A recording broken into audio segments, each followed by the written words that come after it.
ಇದು ಭಾಗ್ಯವಯ್ಯ ಪದ್ಮನಾಭನ ಪಾದ ಭಜನೆ ಪರಮ ಸುಖವಯ್ಯ ಅಂತೇಳಿ ಇಂಥ ದೊಡ್ಡ ಬಹಿರಂಗವಾದಂಥ ಶಿವರಾತ್ರಿ ಮತ್ತು ನುಡಿನಮನ ಸಭೆಯಲ್ಲಿ ಎಲ್ಲ ಪೂಜ್ಯರನ್ನ, ಎಲ್ಲ ಪೀಠದ ಧರ್ಮಪೀಠದ ಎಲ್ಲ ಶ್ರೀಗಳನ್ನ, ಪೂಜ್ಯ ಜಗದ್ಗುರುಗಳನ್ನ ಸಮ್ಮುಖದಲ್ಲಿ ಎಲ್ಲ ಹಿರಿಯ ನಾಯಕರು, ನಮ್ಮ ರಾಜ್ಯದ ಎಲ್ಲ ಮಾಜಿ ಮುಖ್ಯಮಂತ್ರಿಗಳು ಎಷ್ಟು ಜನ ಇದ್ದಾರೆ ಅಷ್ಟು ಜನ ಕೂಡ ಬಂದಿದ್ದಾರೆ. ಎಲ್ಲ ಹಿರಿಯ ನಾಯಕರು ಬಂದಿದ್ದಾರೆ. ಇಂಥ ಒಂದು ಭವ್ಯ ಸಭೆಯಲ್ಲಿ ಪಾಲ್ಗೊಂಡು ನಿಮ್ಮನ್ನೆಲ್ಲ ಉದ್ದೇಶಿಸಿ ಮಾತನಾಡುವಂಥ ಒಂದು ಭಾಗ್ಯ ಸಿಕ್ಕಲ್ಲ. ಇದು ನನ್ನ ಭಾಗ್ಯ ಅಂತ ಹೇಳಿ ಭಾವಿಸ್ಕೊಂಡಿದ್ದೇನೆ. ಶರಣರ ಗುಣವನ್ನ ಮರಣದಲ್ಲಿ ಕಾಣಬೇಕು ಅಂತ ಹೇಳಿ ಹಿರಿಯರು ಹೇಳ್ತಾರೆ. ಶರಣರಿಗೆ ಮರಣವೇ ಮಹಾ ನಮನ ಎನ್ನುವನ್ನು ಕೂಡ ನಾವು ಕೇಳಿದ್ದೇವೆ. ಮನುಷ್ಯನ ಬದುಕು ಶಾಶ್ವತವಾದದ್ದಲ್ಲ,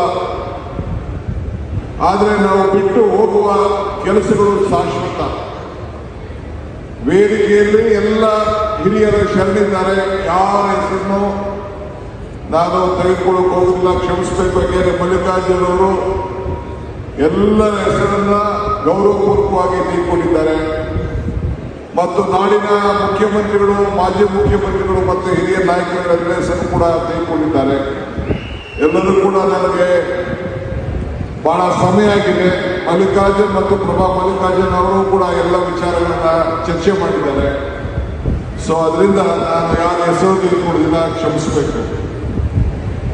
ಯೋಗಿಯನ್ನ ಕರೆಸ್ಕೊಳ್ಳೋಕ್ಕಿಂತ ಜೊತೆಗೆ ಉಪಯೋಗಿಯನ್ನು ಕರೆಸ್ಕೊಳ್ಬೇಕಾದ್ದು ಬಹಳ ದೊಡ್ಡ ಗುಣ.